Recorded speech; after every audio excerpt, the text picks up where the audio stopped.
de notre confinement. En fait, ça fait jour 6 si on compte le vendredi, mais comme j'ai commencé mes vidéos lundi, on est au jour 5 de ma chaîne YouTube, Madame Camille. Euh, Écoutez, je suis tellement contente parce que j'ai reçu plein de vos productions, que ce soit des journaux, des livres numériques, des dessins, des histoires, des vidéos. Écoutez, ça me fait tellement chaud au cœur de voir que vous participez et que vous avez envie de partager vos productions. Je fais tout mon possible pour mettre ça sur notre historique de classe Dojo. Alors, suivez ça, il y a souvent des nouveautés. On a eu une grande gagnante pour la fameuse carte postale. Son nom est sur Classe Dojo. Donc, j'en ai fait quand même d'autres pour ceux qui m'ont écrit leur adresse. Donc, vous allez recevoir ça, là, je m'en manquais. Vous allez recevoir ça la semaine prochaine, au courant de la semaine prochaine, puisque je vais poster ça aujourd'hui, on est vendredi, il n'y a pas de post la fin de semaine. Donc, au courant de la semaine prochaine, ceux qui m'ont écrit leur adresse, vous allez recevoir votre petite carte postale de ma part. Je me suis amusée à dessiner mon chat. D'ailleurs, si vous voyez ici, mon chat fait dodo derrière moi dans la chaise berçante, parce que tout à l'heure, quand j'écrivais mes cartes postales, il s'amusait bien à essayer de me déranger, évidemment, pour que je m'occupe de lui. Différentes petites choses qui me viennent en tête. J'ai entendu une écrivaine qui s'appelle Fabienne Larouche qui parlait à la radio l'autre jour et ça m'a fait penser à vous parce qu'on a tellement travaillé sur le métier d'écrivain, c'est quoi, comment on fait pour être un bon écrivain, une bonne autrice. Alors, elle me disait que eux, les écrivains, ils sont habitués de vivre à la maison parce qu'ils travaillent souvent de la maison. Alors, le petit truc qu'elle donnait, c'était de se faire un horaire, donc de se lever le matin à une heure fixe, de s'habiller, d'essayer de ne pas rester en pyjama toute la journée. Au début, c'est tentant, c'est amusant, tout ça, mais à un moment donné, c'est que ça nous rend moins actifs. Donc, de s'habiller, de se donner de varier nos activités, de se faire un petit horaire qu'on essaie de respecter au moins la semaine et d'arrêter à heure fixe comme à l'école pour aller manger, pour aller prendre une pause dehors, etc. Donc, essayer de se faire un horaire, c'est bon pour la santé, puis ça permet de rester actif parce que sinon, on a le goût, l'être humain est comme ça, hein, de s'écraser un petit peu puis de ne rien faire. Alors, c'est pas une bonne idée. Donc, c'était le petit truc. L'autre chose que je voulais vous parler aussi, c'est que j'ai entendu un monsieur qui s'occupe de la santé publique, qui s'appelle Monsieur Arruda, qui est vraiment intéressant puis rigolo dans ses commentaires. Alors, il suggérait cette semaine d'écouter de la musique et ça m'a fait penser à nous parce que comme on aime beaucoup écouter de la musique dans notre classe, je me suis dit que je devais vous rappeler d'aller peut-être écouter les chansons qu'on a vues en classe et ça m'a donné l'idée de vous faire une liste d'écoute que je vais vous envoyer des chansons qu'on a pratiquées en classe et aujourd'hui, je vous en propose une nouvelle. Je vous dis ça tout à l'heure. Je voulais aussi vous proposer, il y a des parents qui me demandaient du travail en mathématiques. Pour l'instant, c'est sûr qu'on n'a rien sous la main. On n'avait pas apporté notre caméléon quand on est parti. En fait, même notre caméléon A était terminé. On allait commencer caméléon B. Donc, on ne l'a pas. Mais on a NetMath. Et NetMath, c'est rempli de jeux, de problèmes à résoudre sur la troisième année. Donc, allez sur NetMath. Si vous ne vous rappelez plus de votre mot de passe, écrivez-moi sur Dojo. Je vais vous donner votre mot de passe. L'autre chose, ça, je vais vous en parler tout à l'heure. Je vous avais dit que je vous faisais un petit cours sur les Incas. Alors, ça sera la prochaine vidéo aujourd'hui. Je ne ferai pas ça dans la même vidéo. Ça sera la prochaine vidéo. Alors, on commence avec le 3e chapitre de l'envol du hérisson. Et je vais en lire 2 en fait parce que le 3e chapitre est court. Donc, je vous lis le chapitre 3 et 4. Donc, on se rappelle que le papa était revenu d'une réunion pour savoir s'il pouvait avoir de l'aide pour avoir un nouvel emploi. Et il était revenu bougonneux et il était allé directement se coucher. Alors, on va peut-être savoir pourquoi dans le chapitre 3. Le lendemain matin, au petit déjeuner, papa a bien voulu nous raconter. La veille, il avait rencontré un monsieur qui lui avait proposé du travail dans son entreprise.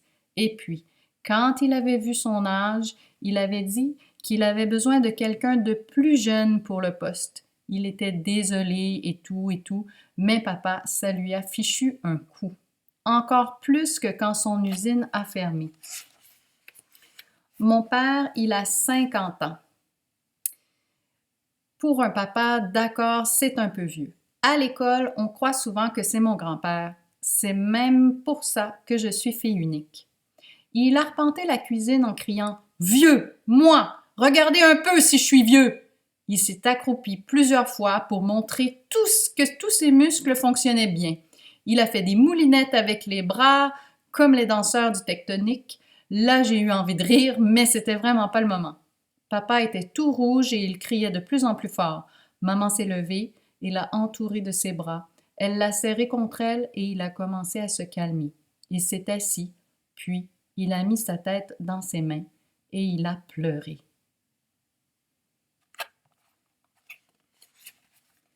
C'est la première fois que je voyais mon père pleurer.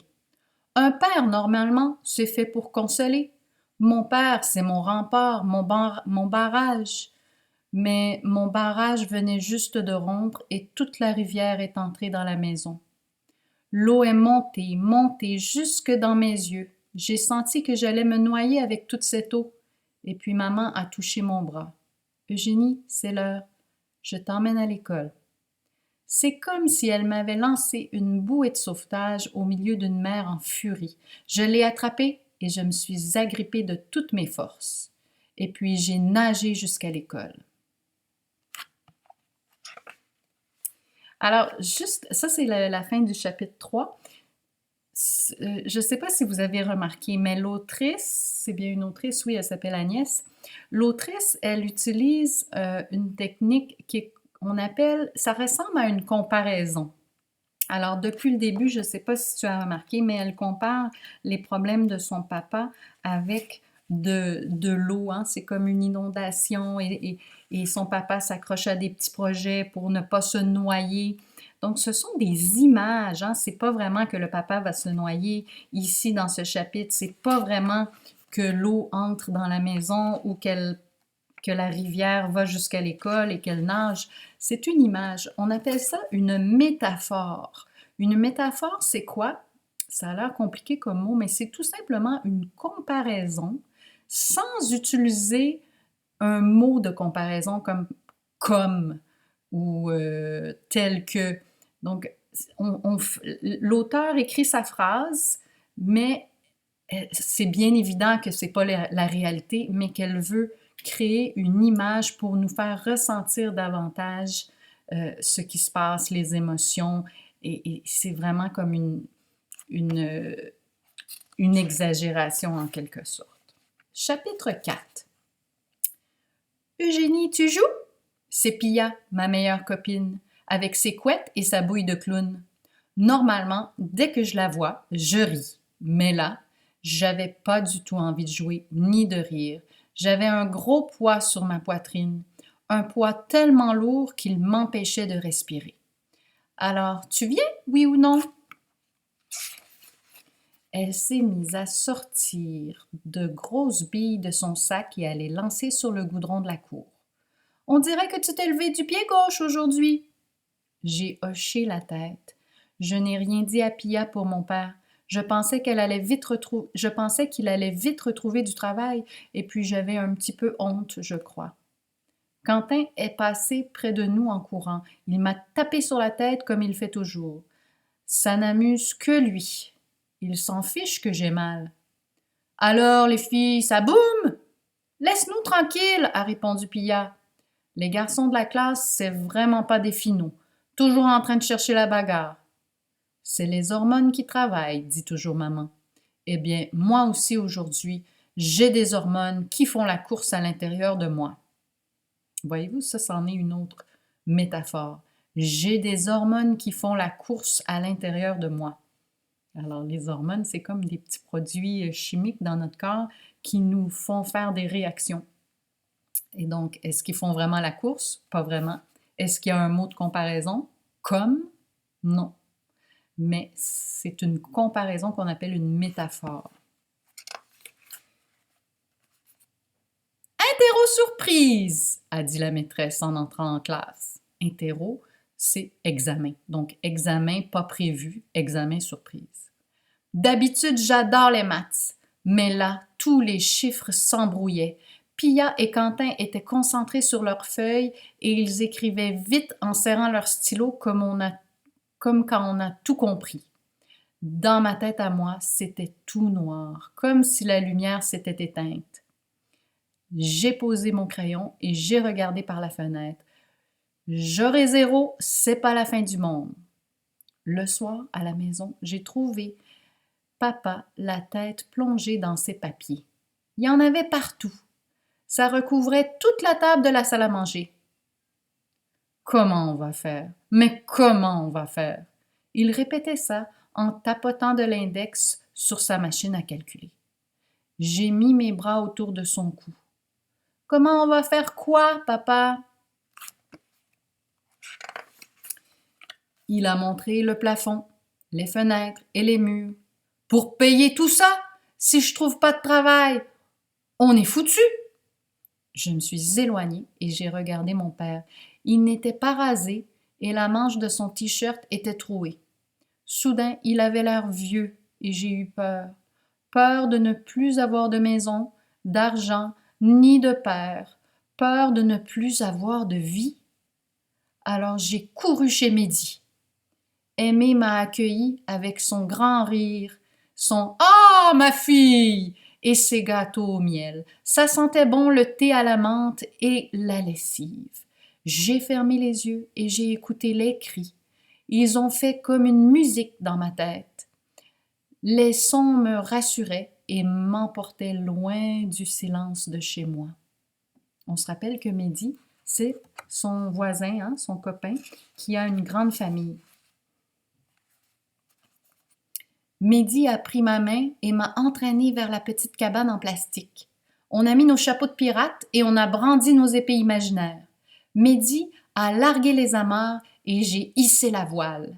La mer était calme et le soleil brillait. Dehors, dans la vraie vie, le ciel était rempli de gros nuages lourds.